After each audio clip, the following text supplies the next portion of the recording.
and tonight we're talking about kicking the sugar habit and the different pieces of data we have that might encourage you to do so, and then also some tools and tricks to be able to kick your sugar habit. So in your folder you have a handout, and on the top it says kick the sugar habit. First we're going to go through the effects of sugar on the body so that we have knowledge, because knowledge is power, right? If you don't have a reason to stop eating sugar, why would you stop? So we're going to give you lots of reasons, and then going to give you some tools for overcoming your sugar addiction, as well as some alternatives and tips for actual foods you should be eating. So we'll go through that together. The number one reason that sugar causes lots of problems in the body is because it causes inflammation. And what do we know that inflammation does in the body? It's the pain, swelling. And anywhere there's inflammation, that's the root start and cause of all disease in the body. Where there's inflammation, that starts that disease cycle in the body. It also, many people don't know this, but it steals minerals from your body. Sugar literally steals minerals and nutrients from the body because it needs those minerals and nutrients to be digested by the body. So earlier we were all joking together as a staff because I found a crazy statistic, but I'm going to try and explain it clearly. For the body to digest one sugar molecule, it takes 56 molecules of magnesium for the body to be able to process just that one molecule. And so if you can give one reference of what one molecule of sugar is, it's not the granule, but in a sugar cube, there's over 7.4 times 10 to the 21st power. Oh my goodness. Lots of zeros, right? Molecules of sugar in one sugar cube. And so then times that by 56 for how many molecules of magnesium it would take for the body to be able to replace what the sugar stole. And so, I mean, I'm sure many of you heard, I feel like it's a craze with, especially 40 and up, everyone's taking magnesium. Well, we're like one of the most magnesium deficient countries, and maybe it's because we're eating so much sugar that's stealing all of our minerals. Our fruits and vegetables are already mineral deficient because of the way we mass farm. The soil is just highly depleted. We're not getting minerals from food like we used to, and then we're eating even less of those foods and eating way more sugar. So we're very, very mineral deficient. And as you can imagine, minerals play a crucial role in the body. Bone formation, osteoporosis is like on the major rise. Healthy muscle, tissue, and function. Healthy and nervous system, like one of the first things we test people for that have anxiety or mood disorders are minerals. Like, can we add some minerals back into the diet to calm the nervous system down? Immune system function, healthy heart rhythm, all of those things. The ability, some people feel like they drink water all day, they never feel hydrated. Well, maybe you're mineral deficient. There's so many things that are affected by a lack of minerals in the body. The third thing is that sugar is an immunosuppressant. So when you eat sugar, the rule of thumb is your immune system is suppressed for 24 to 48 hours after consuming sugar. It's suppressing the immune system. It's busy dealing with all the problems the sugar is causing. And so think about that when you're eating sugar, it's suppressing the immune system for at least 48 hours. And so that's why I probably feel like a crazy parent to my family members and friends sometimes, but with my kids I really monitor, okay, if we're going to be in this situation where they're going to be exposed to a lot of germs, then I'm also, hi, come on in, have a seat, I'm glad y'all are here.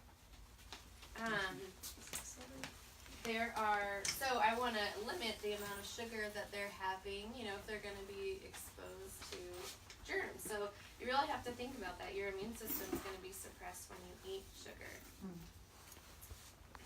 So sugar also feeds disease in the body. It feeds fungus. So there's a lot of people with yeast overgrowth in the body because we eat so many carbs and sugar in our country.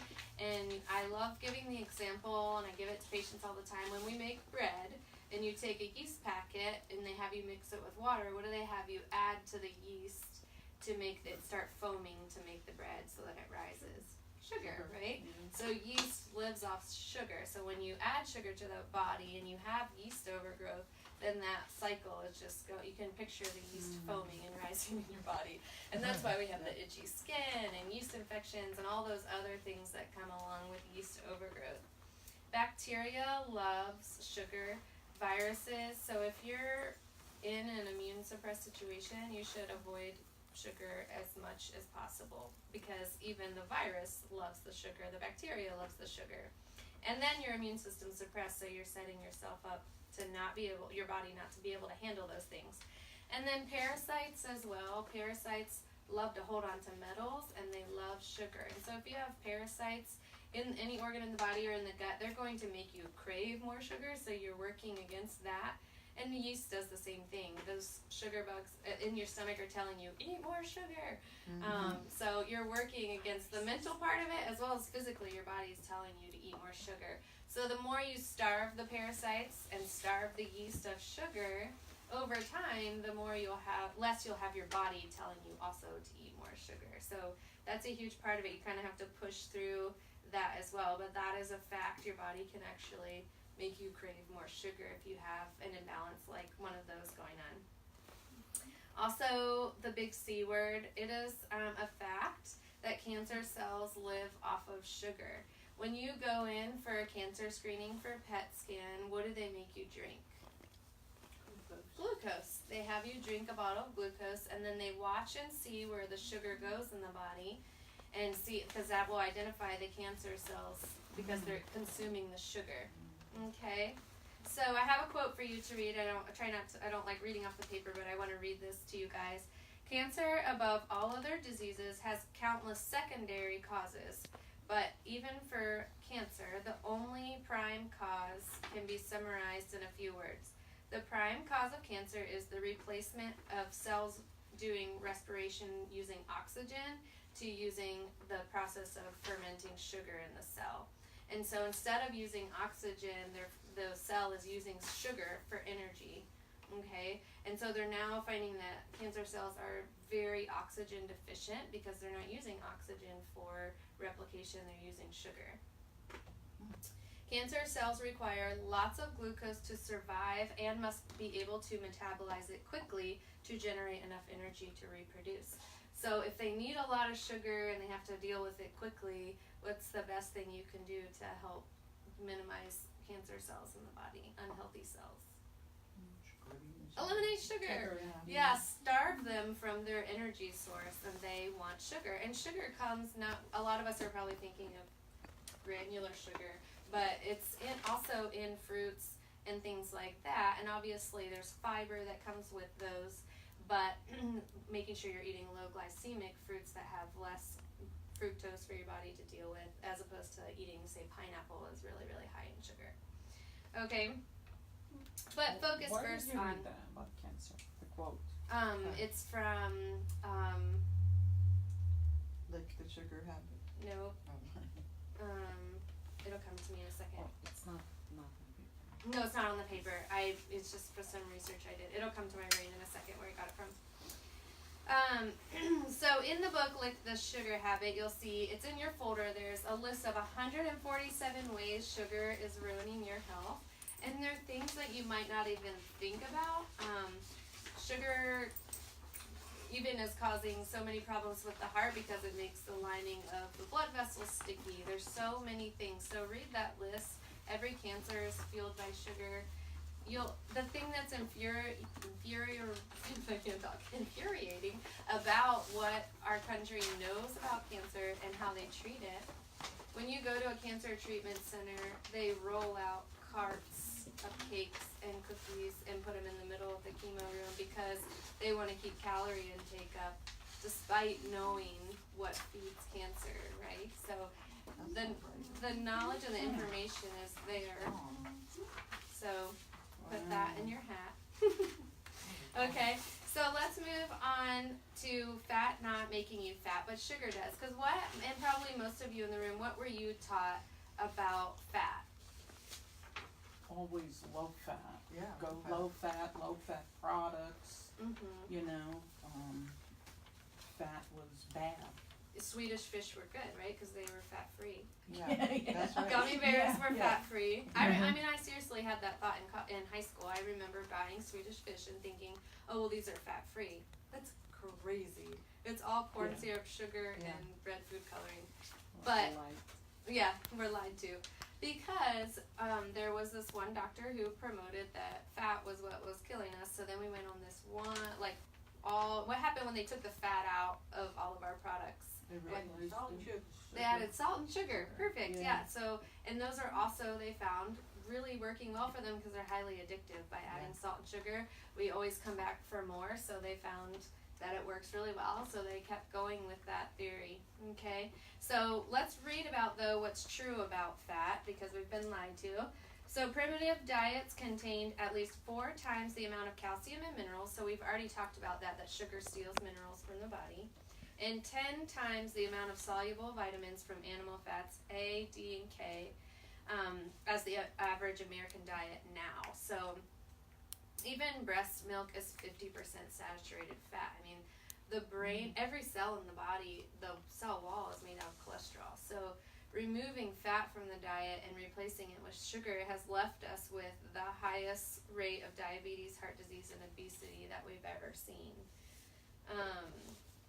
Body fat is produced in the liver from glucose. So how many of you know that if the body doesn't use sugar or carbs that you're intaking for fuel, that it turns it to fat? That's what the body will do. If your body does not use it for fuel, then the liver then converts it to fat and you store it as fat. Okay? So that's the opposite of what we've been taught. And what is true is that in the absence of sugar and carbs, the liver then converts the fuel that we're eating into ketones. How many of you have heard of the ketogenic diet? Yeah. Yeah, so that's becoming more and more popular as people are understanding how that's beneficial to the body. There's right ways and wrong ways to do the keto diet, so you do want to be educated about it.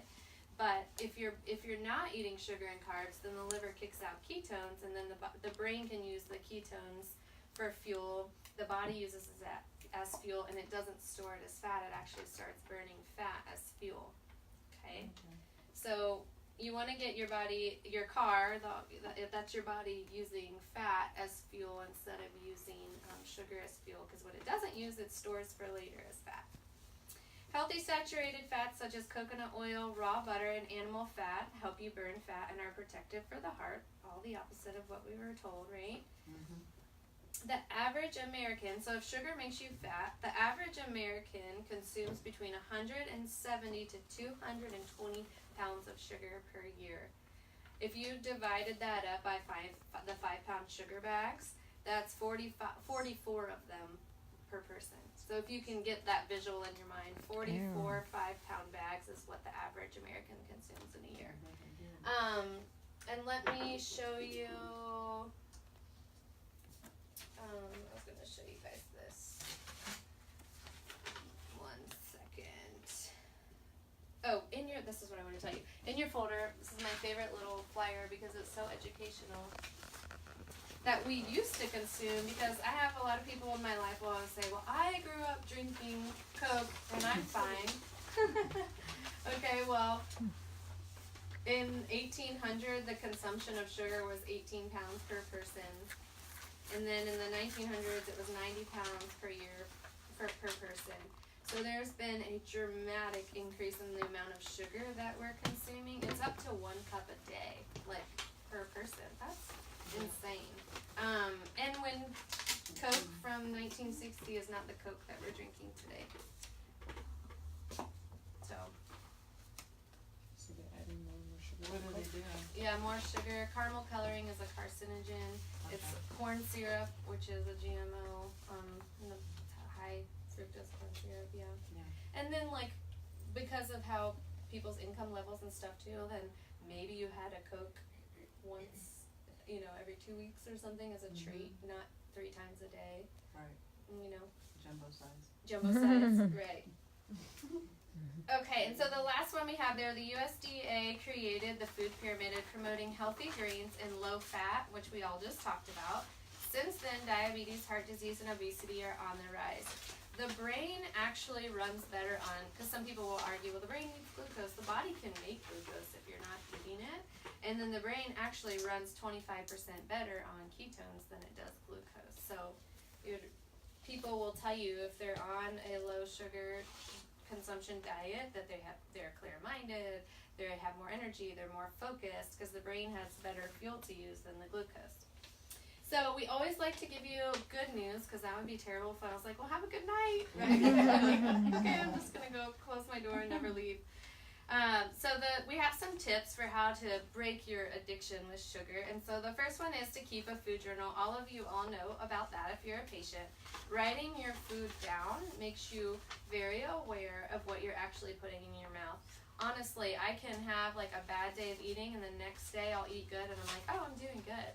Because I had one good day thrown in there amongst the bad eating, right? So if you write it down and you can get a perspective of the week, then you really can get a good visual of actually how much sugar you're consuming if you can highlight every time you have sugar. And that will help you set gradual goals for removing it. So if you look at the week and you see that you've had 30 servings of sugar and carbs, then you know, okay, next week I'm going to try and do 25 and gradually remove it. And the reason we say gradually is because it's as addictive as cocaine for the brain. It triggers the same pleasure centers of the brain as cocaine. So you have to gradually remove it from your diet, or else you'll be really strong for a week and then you crash and quit the whole thing, right? Mm-hmm. So you want to slowly set goals for yourself to make changes. So say you're a soda drinker, an example would be if you have 3 Cokes a day, you say, okay, next week I'm going to do literally 2.5 Cokes. I'm not going to finish the third one. And then the next week you could say, I'm going to do 2 Cokes a day. And you're slowly removing it from the diet, okay? Everyone likes to argue about how their coffee is made. Nobody wants to change how their coffee is made. So if you're doing a teaspoon of sugar in your coffee, then the next week do 3/4. The next week do half teaspoon. And you'd be surprised, like it tastes fine, like over the more and more you're cutting out. And by the end, you don't even need something sweet in it, which is really cool to see happen. And you'll find the more and more you cut sugar out, the minute you taste something that's really sweet, you're like, whoa, that is so sweet. And you used to eat it all the time, and you can get an instant headache, feel nauseous, just because your body doesn't even know what to do with it, because it's so much sugar. The second would be do not buy products with sugar in them. If it isn't in your pantry, you can't eat it. So that goes for parents too. Like what you put in front of your kids, they don't have the willpower, so you have to set them up for success with that as well.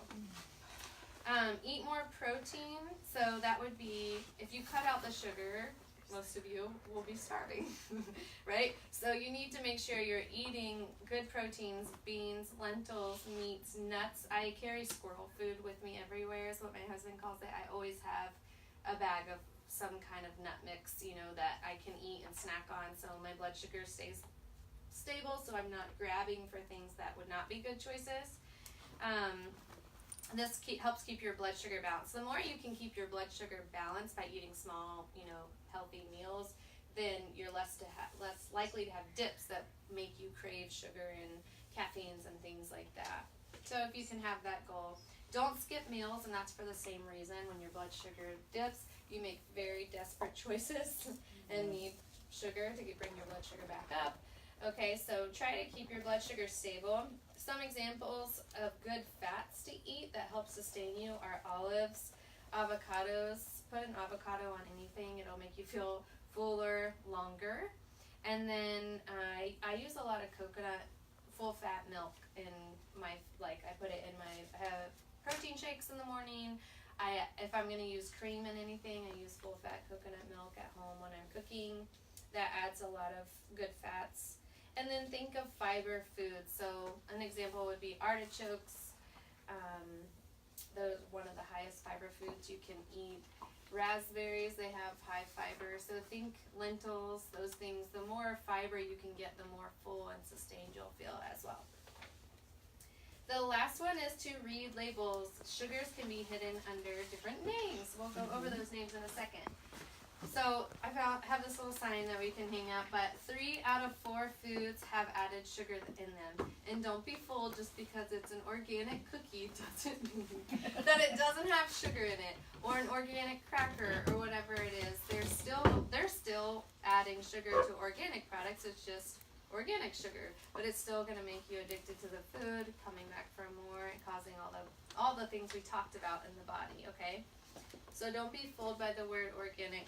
I have a couple examples for you. Obviously, this one is extreme, but tricks. But just to show you how it's marketed to kids, it's marketed as a fruit cereal. Now, I know if you really stop and think about it, you don't really think the children are eating a bowl of fruit, but that's how they market it, right? The first ingredient is whole grain corn, which is a whole other subject. Sugar is the second one, cornmeal, and then corn syrup. So they're eating a giant bowl of sugar and food coloring, and then milk turns to sugar too. And so imagine how good their focus is at school, starting with that, right? But if you just go off the front, they told you it's whole grain. So you think, well, that's a healthy breakfast, right? Mhm. Another example would be nuts and seeds. Like, this isn't talking about sugar, but teaching you about reading labels. You want to really look for, when I talk about packing your squirrel food, look for nuts that are just the nut and the seed. A lot of times they're adding unhealthy oils to them, like cottonseed oil, soybean oil. You want to look at the oils that they're roasting them in, because then it becomes a not healthy food. So just helping you there. Salad dressing is another really sneaky place you'll find sugar. We all think we're eating healthy and we order the salad at the restaurant, right? So 2 teaspoons of this honey mustard dressing has 7 grams of sugar. My little trick is you can always divide the grams by 5, and that will give you the visual of a teaspoon of sugar. So this is almost 1.5 teaspoons of sugar in just the 2 teaspoons of salad dressing, and you know how small teaspoons are, right?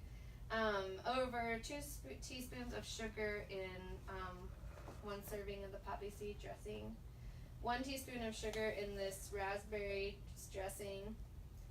And this Brianna's that has the rep of being a healthy salad dressing has a teaspoon of sugar per serving. So just be aware, like even on salad, just get oil and vinegar and a little mustard and mix it up, and it's delicious. Just I can't even stand like bottled dressings anymore. They don't taste very good. And then peanut butter is a major offender. Peanut butter can be a really healthy, good food, like to use to help sustain you. But Jif, for example, the second ingredient is sugar. The third one is molasses. The fourth one is a hydrogenated oil, which is a man-made oil that the body can't process, and it clogs arteries. And then Skippy, the second ingredient is sugar, hydrogenated oils. And then Skippy Natural, even, the second ingredient is sugar. So you really just want organic peanuts and sometimes salt.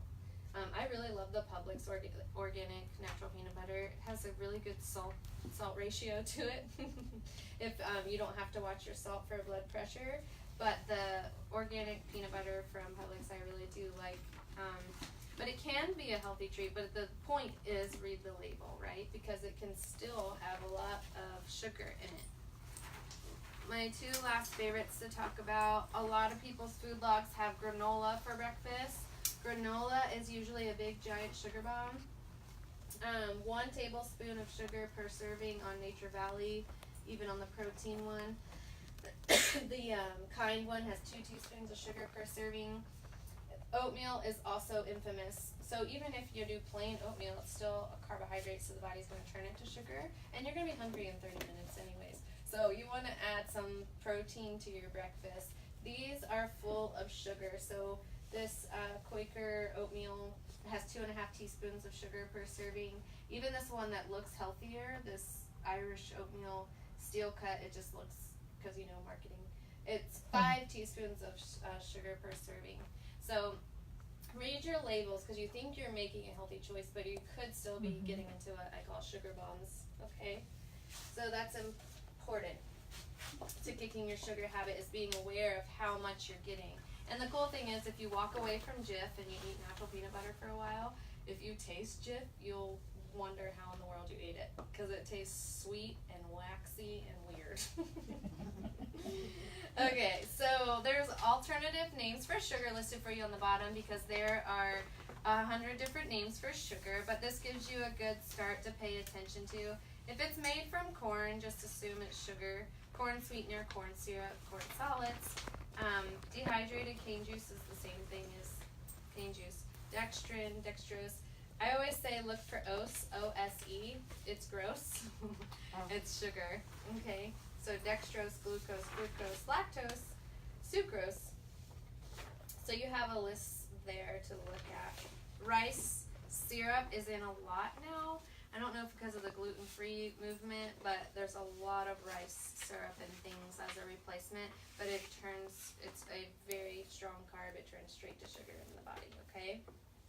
Avoid artificial sweeteners. Not only are they neurotoxins, they're very harmful to the brain. I have a stack of papers like this that you can read about artificial sweeteners, but you're also not helping yourself because you're still triggering the part of the brain that thinks you're eating sweet food, right? So then you're still going to crave sugar and sweet food. So you're wanting to retrain your palate altogether. On the back, you'll see there's some GMO products to avoid, so corn, soy, wheat, and rice. And then here's the 10 tips for kicking the sugar habit.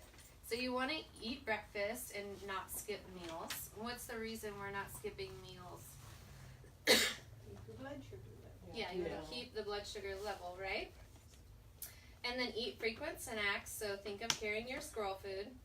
Eat good saturated fats like avocado, olive, coconut oils.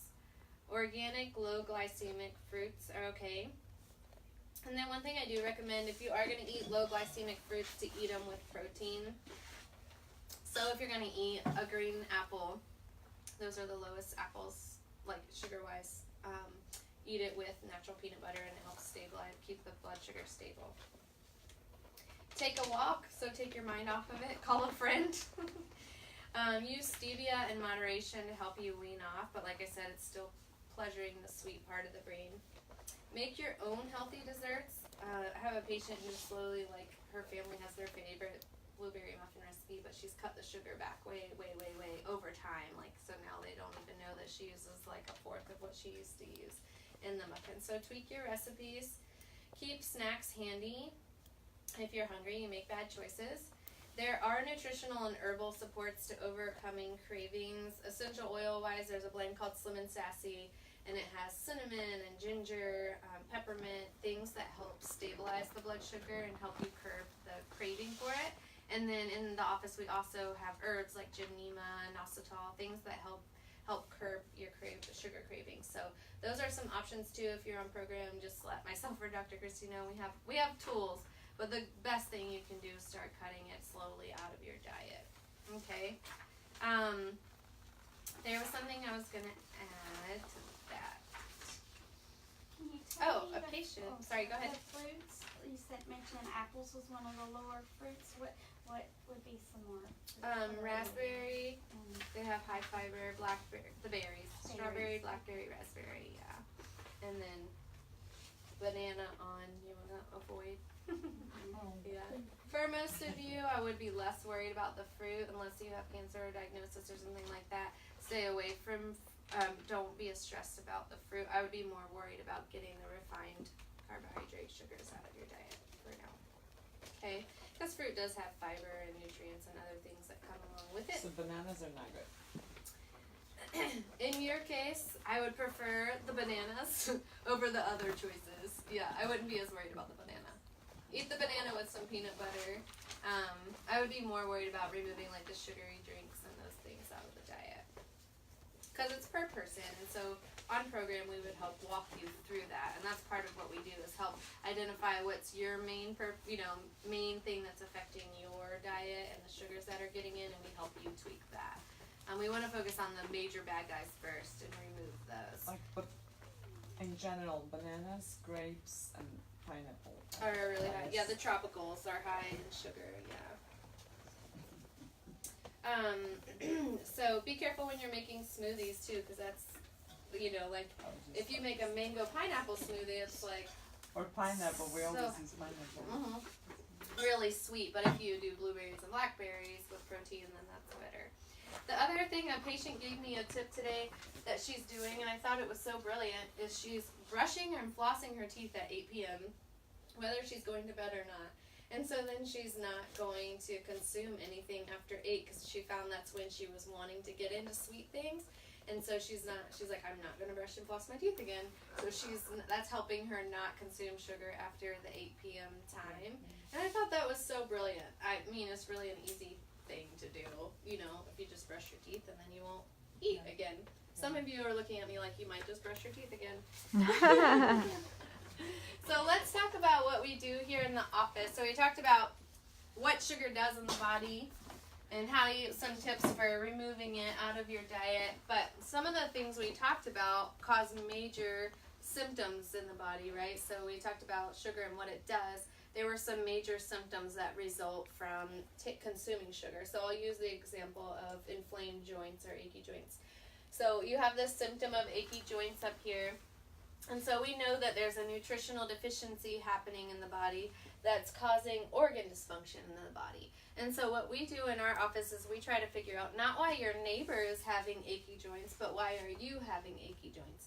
Because you can line 6 people up that have headaches, but the reason that they're all having headaches could be completely different. It could be blood pressure, dehydration, mineral deficiency. It could be so many different things, right? Or 3 or 4 PCOS people, the root cause of why those 4 people have that hormone imbalance are not remotely the same, and their nutrition programs would not look remotely the same. They might have a couple things in common, but it's going to be made specifically for their body. So we're trying to figure out what nutritional deficiency does your body have that's causing organ dysfunction in the body, and then we're working to use whole food supplements to treat that. So let's use the achy joints, for example. If I continue down my path of nutritional deficiency and my organ dysfunction gets bigger, what happens to the symptom of achy joints? Gets worse, yeah. Right? And the cycle would continue. Like if the nutritional deficiency continues, then the organ dysfunction is going to continue and the symptom's going to get bigger and bigger. And the example with headaches, like what would you do to mask your symptom of a headache? Take an aspirin, right? Yeah. Or the popular Excedrin, and it's going to mask the symptom of the headache, but then nothing with the nutritional deficiency or the organ dysfunction has been dealt with. So we don't want to just mask the symptom. We want to shrink this triangle. We want to address the nutritional deficiency and address the organ dysfunction so that the symptom is shrinking, because the symptom is just the alarm. There's something else going on, right? And so that's what we do here in our office is we put a stop on this triangle and try and get to the nutritional deficiency and the root cause and not just mask a symptom. So I'll explain exactly what nutrition response testing is and how it works. I'll try to simplify it for you. But that's the modality we use in our office. It's called nutrition response testing. So it's a combination of using reflex points of the body and applied kinesiology to find the underfunctioning organs and the deficiencies, okay? And so if you have, I'm going to explain different things about the way the body works to help you understand how nutrition response testing works.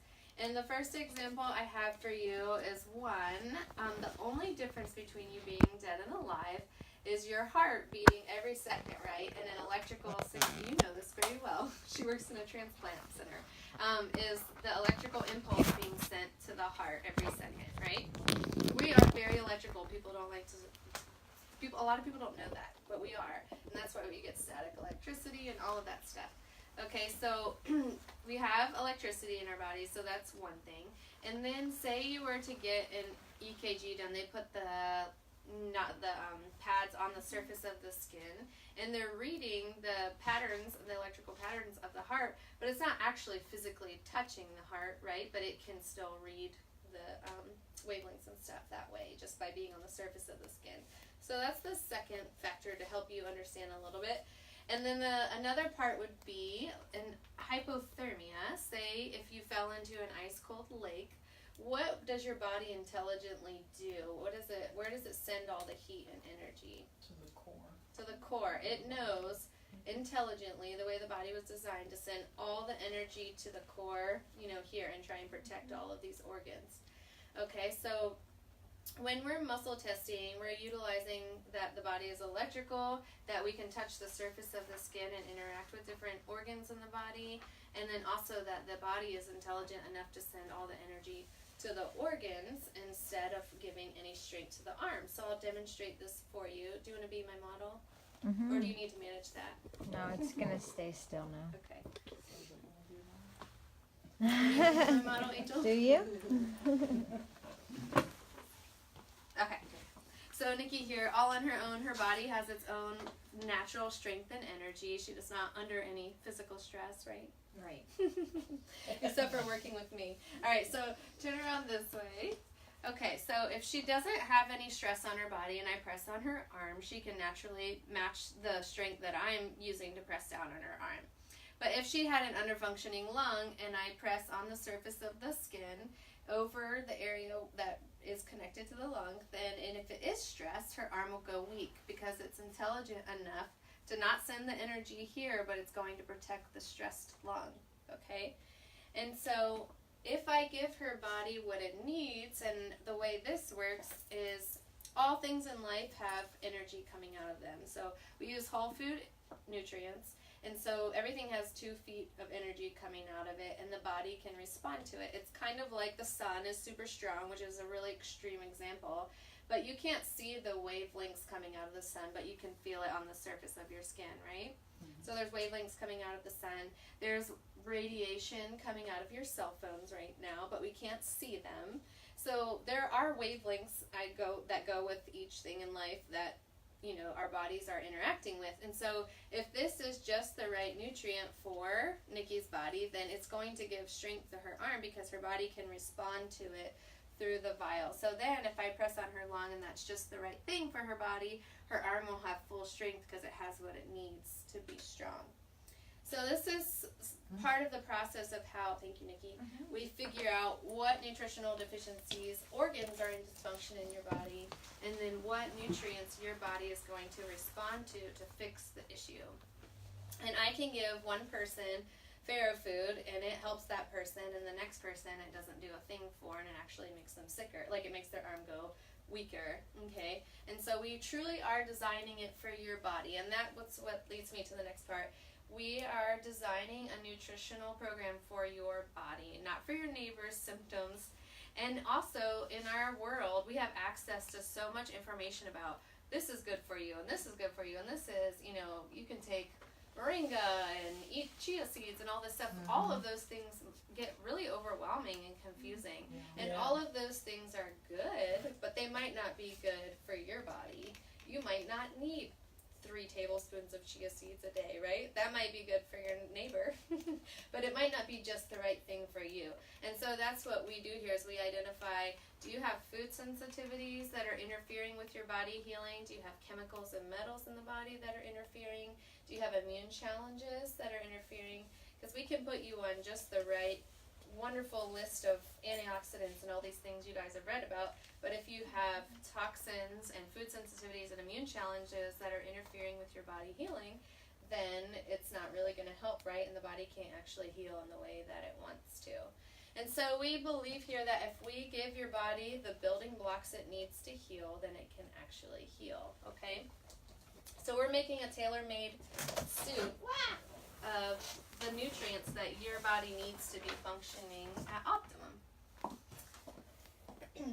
And then our goal is to have overall health. We're trying to peel back the layers on your body and get to the root cause of the problem. We might deal with some things on the surface, but we want to get to the root cause of the illness in your body. And so I always tell patients, you come in with a big, giant, burning fire, right? Whether you know it or not. But we've been aging and having problems build over a period of time. So our first job is to put the fire out, and that takes time. And then we have to lay a new foundation, put new walls up, put a new roof on. We're rebuilding your body cell by cell, right, and nutrient by nutrient. So giving your body the chance to actually heal is extremely important. And knowing that health is a journey. You're going to start with looking at the sugar you're intaking, right, and then you're going to set goals for yourself to improve it, and then always be getting better and better. The last part about what we do that's really fantastic is that it's safe and natural. So we can have someone come in that's on a ton of medications, that has a diagnosis. I have what started as a 3-week, he's 6 weeks now, a 3-week-old patient. I have a 93-year-old patient. So the scope of the people that we can help is so broad, and we can support you wherever you are, like if you are in medical treatment or you're not in medical treatment, like we can meet you where you're at and support your body nutritionally with whatever it might need through whatever you're going through. So that's what's really cool is that we can help so many people with for all different reasons. At the end of this, when we close tonight, you do have does anyone have questions for me? I always heard that eating animal fat, the saturated fats, are bad for your liver. And I am diagnosed with a fatty liver. Mm-hmm. So I was trying to figure out, I try to eat a more vegan diet. Mm-hmm. So that way, the closer to the earth, the better it is for you. Like, if it comes off a tree or you grow it in the ground and you eat accordingly that way, it's better for the body and, and your less processed food. So my thing is, learning about whole food, plant-based diets, they kind of steer away from meats and animal fats and stuff. Well, quality is everything. So, like a grass-fed butter compared to just a regular stick of Publix, I shouldn't have said Publix, but store brand butter. Like grass-fed butter compared to just regular butter is completely different. And so, like the vitamins and nutrients that are available in grass-fed butter is different from just a regular processed stick of butter. Yeah. So quality is everything. Like we say, eat grass-fed beef in moderation, organic. Eating that and the inflammation it causes in the body compared to the overly hormone processed, it's completely different. Yeah. And so, we would work with you knowing you had a fatty liver differently, and we would be tailoring your diet towards your body, not everybody. Yeah. The problem is most of the time with a vegan diet, people aren't doing it properly. If you do a vegan diet properly, that's one thing where you're making sure you're getting your protein from lentils and other sources of protein that are safe for the body. That's one thing, but most of the time people on a vegan diet are eating carbohydrates. Like I'm vegan, so I'm eating pasta. Well, that's not really eating like the vegetables and the fruits from the trees and stuff. It's really eating the processed food still. Yeah. Does that make sense? Yeah, I see where you're going. So for the with that, most part, vegan isn't done the right way. And so there's the right way to do all things. That's why I said earlier, like you can do a keto diet, but if you're eating processed sausage and pepperoni 3 times a day, like that's not what we mean, And so it's understanding eating quality needs quality, quality for each of the categories. Yeah. And removing the refined carbs and sugars. Okay. Does that help? It helps, but the only problem with that I see is the cost. When and I'm pretty sure, like, you have a budget for food, and buying organic is always a lot more. Buying better meats a lot absolutely. more. So, it gets to the point where, you gotta kind of do without this so you can get that. Yeah, you have to do the best with what you have and Yeah. you can. But what we try to teach our patients too is we prioritize our money based on our priorities. And so if the priority is to eat the quality food, then we make sacrifices other places, and the more and more I think as a country that we're choosing the foods that are quality, the industry is gonna have to change to keep up with it, right? I mean, there'll still always be bad business, even in organic foods, but if the consumers aren't buying it, then they can't sell it. So we have to change the market in that way too. But it's still true, like we try to also give, if you have to think long term, the cost of being in a health facility for illness is astronomical. And if you haven't had to face the bills from that, then you don't have that awareness, like obviously if you haven't had to face the bill, then you don't know. But I think the average elderly home that needs medical assistance is like $17,000 a month. Wow. Yeah. So- it is that. So you have to keep that perspective. Right. right? Yeah. So if you spend more on organic, healthy food now, so that you're not spending $17,000 in a facility a month, does that help? I understand what you're saying, you know, and a lot of it I agree with, but Yeah. then there's always no certainty that just because you do everything right means that you won't get cancer. Or I look at Linda McCarthy and Paul McCartney's wife. She was a staunch vegetarian or vegan, and yet she passed away from breast cancer. So That's why, You yeah. So know, there's I mean- secondary causes. The Mhm. primary cause is what you eat. So, like, there's going to be so breast cancer also has hormone factors and things like that. So knowing the primary cause is what you put into your mouth and doing your best as you can with that. And Yeah. who knows, being staunch vegetarian, what she was actually, maybe she was eating pasta salad 3 times a day. I don't know. You know? you never know. You Yeah. never know. Can I make a comment Yes, about ma'am. the, yes, organic is more, you put out more to start with, but I also know my husband and I, we switched from regular ground beef, even a good lean ground beef, to the grass fed. Mm-hmm. We eat less of it. Mhm. Because Or it tastes nutrient better, dense. it satisfies more than, say, you can take a half a pound of, a lean sirloin, and you don't need a half a pound of a ground Mm-hmm. of the grass fed. Right. And the flavor, it's so much more satisfying. Mm-hmm. And, so it does kind of, balance out. And it has more nutrients, so the body is not And- like, I need yeah. another hamburger patty. Right.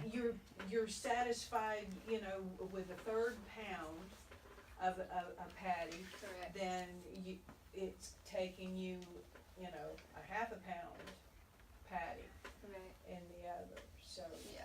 And like we always say, do 100%, 80% of the time. Like you can do the Yeah. best with what you have. So, and we help walk you through this journey as a patient. If you do testing for like food sensitivities, Uh-huh. what do you use? The muscle testing. Yeah. What about like a nutrition deficiency? What do you mean? Can you repeat? Like in the body, if I'm deficient in say certain natural element or Uh-huh. mineral, how do you do any testing for that?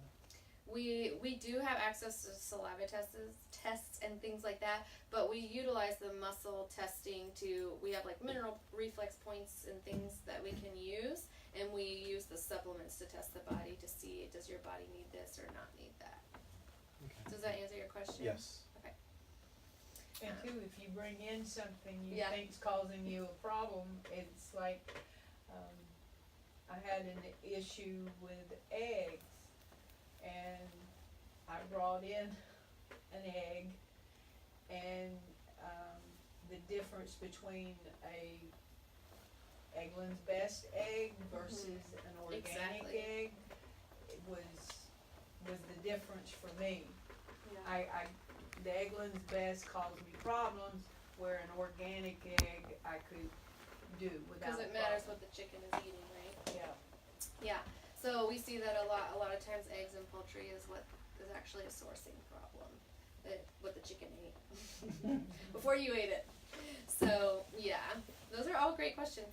For me, as far as organic, it's like I know organic food is way more expensive, but it's also a business because my husband is a truck driver and his close friend went to company and the main boss like came up to him and he's like, which stickers you want me to put in your food? I have organic and I have, and he was just shocked how easy it's. Pretty much you can sell whatever you want, just put the sticker. Like literally, he said, which Yeah. stickers do you want? So Yeah. I know we believe, and I'm trying my best to, but it's like it's so expensive. I completely agree. And you, A lot of times you have to pay attention though. You'd be surprised. Like I bought organic blackberries the other day for $2.50, and the conventional were $3.99. So you just have to look, you know, and a lot of Yes. times it's not. I mean, you can find good deals, but I'm just Yeah. saying, Yeah. like, how sure you are if it's Yeah. really organic. Oh, or the they food just put the industry I don't label. trust. Like at the end of the day, I'm like, I just need to have a vegetable garden in my own backyard. But I'm here taking care of you guys, so. I'm so sorry. Go Last ahead. question. As far as wheat, it says GMO products. Okay, since this huge gluten-free thing, which one is better? Is it better to go gluten-free? Because I mean, I tried this with my kids. They hated me. They cried. They like gluten-free. They taste like Play-Doh. It's like so fake and so. If you eat wheat, it's bad too. So I'm like, what's the golden? Yeah, not to eat carbs. How do you do it in your family? No, seriously, like I Yeah. always had this problem. Is this stick to whole grains or completely do the gluten free? But So that's what's the tricky part. So people go gluten free because gluten causes all kinds of problems in the body, right? And there's a long theories on why that is. Okay, but so it would be better to like.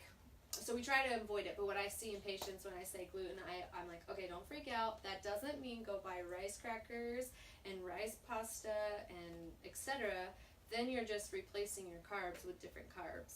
So we just so I make taco lettuce boats, you know, like we just do taco salad instead of focusing on the taco. Does that make sense? So I remove the carbohydrate source. Yeah. So I just really, my husband actually is like, my family, I have a lot of Italian in my family. It's like, remember when you used to make pasta? like for sandwiches, like for school, for example, like I have kids, so I make sandwiches and I try gluten free bread and they hated me because it's like it Yeah. tastes so bad compared to normal. Yeah, my kids do mostly like organic. They have a good deal on the turkey at Costco now. Roll-ups. I do cheese squares. They think it's like a Lunchable. I get almond flour crackers, and then they get frozen peas, fruit. Like so, their lunches. I just remove the bread, but that's been a journey. Like my kids are to the point where my son, the oldest one, would love it if I would put bread in his lunch, and he'll eat it. But if I don't, he's perfectly content not having it. It's just a training of the palate, right? In America, we're taught we need carbs for breakfast. Like when you say you should have vegetable soup for breakfast, people look at you like you're insane, right? But we're just taught that breakfast should be toast or bagel or bread, a pastry. Yeah. That's what our brain is trained for. So it's a matter of retraining their palates and brain over time. Like not overnight, your family's gonna love doing turkey roll-ups, but now, like my littlest one, that's all he knows. You know, Breakfast is easier because you can cook, but like what you pack. No, I get it. I struggle with it too, but we just try to eliminate the bread. So we eat a lot of sandwiches in America, but there's other things you can eat for lunch. I also got him a thermos, and that has made a huge difference. So if I make like a big pot of chicken soup, noodleless soup, because it just has a lot of vegetables and stuff in it, then I pack him the soup the next day in the thermos, and he loves it. He loves getting a warm meal for lunch. I use the thermos a lot and serve leftovers. So, does that help? Yes. Yes. But that's been a journey for me, like, and for my family. Like, it started when I started removing carbs. There was pushback, you know, but now that's their new normal now, so they don't think about it, you know. It's so funny how kids react when they bring something healthy. They're like, "What are you eating? That's weird." Like Yeah. kids' comments. I have asked my son, I'm like, does anyone make fun of your peas yet? He's like, no. Oh, really? Oh. Waiting for it. Yeah. Those are all great questions. So if you are open to having a quick health check after and you schedule tonight, you'll get for 25% off your initial exam. And so I'll do a quick check in the back and get a quick health history. If you fill out your public education form, it's first come, first serve, and we'll do a quick health check. And we also have $5 health bucks for those who brought friends tonight. So thank you all for coming, and thanks for listening at home.